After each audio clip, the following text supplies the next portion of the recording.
1 Petrus pasal 3. Hidup bersama suami istri. Demikian juga kamu, hai istri-istri, tunduklah kepada suamimu, supaya jika ada di antara mereka yang tidak taat kepada firman, mereka juga tanpa perkataan dimenangkan oleh kelakuan istrinya, jika mereka melihat bagaimana murni dan salehnya hidup istri mereka itu. Perhiasanmu janganlah secara lahiriah, yaitu dengan mengepang-epang rambut, memakai perhiasan emas, atau dengan mengenakan pakaian yang indah-indah, tetapi perhiasanmu ialah manusia batiniah yang tersembunyi dengan perhiasan yang tidak binasa, yang berasal dari roh yang lemah lembut dan tenteram, yang sangat berharga di mata Allah. Sebab demikianlah caranya perempuan-perempuan kudus dahulu berdandan, yaitu perempuan-perempuan yang menaruh pengharapannya kepada Allah. Mereka tunduk kepada suaminya, sama seperti Sarah taat kepada Abraham dan menamai dia tuannya. Dan kamu adalah anak-anaknya jika kamu berbuat baik dan tidak takut akan ancaman. Demikian juga kamu, hai suami-suami, hiduplah bijaksana dengan istrimu sebagai kaum yang lebih lemah.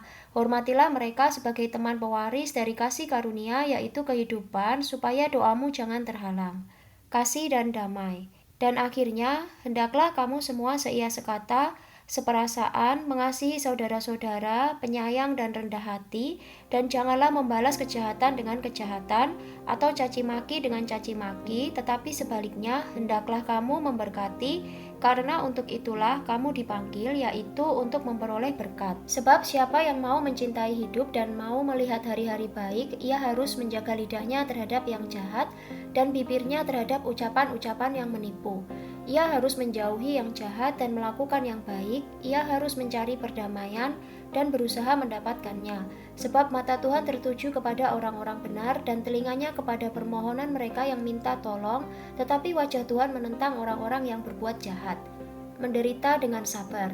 Dan siapakah yang akan berbuat jahat terhadap kamu jika kamu rajin berbuat baik? Tetapi sekalipun kamu harus menderita juga karena kebenaran, kamu akan berbahagia.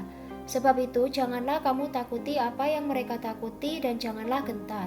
Tetapi kuduskanlah Kristus di dalam hatimu sebagai Tuhan, dan siap sedialah pada segala waktu untuk memberi pertanggungan jawab kepada tiap-tiap orang yang meminta pertanggungan jawab dari kamu tentang pengharapan yang ada padamu, tetapi haruslah dengan lemah lembut dan hormat, dan dengan hati nurani yang murni, supaya mereka yang memfitnah kamu karena hidupmu yang saleh dalam Kristus menjadi malu karena fitnahan mereka itu. Sebab lebih baik menderita karena berbuat baik, jika hal itu dikehendaki Allah, daripada menderita karena berbuat jahat.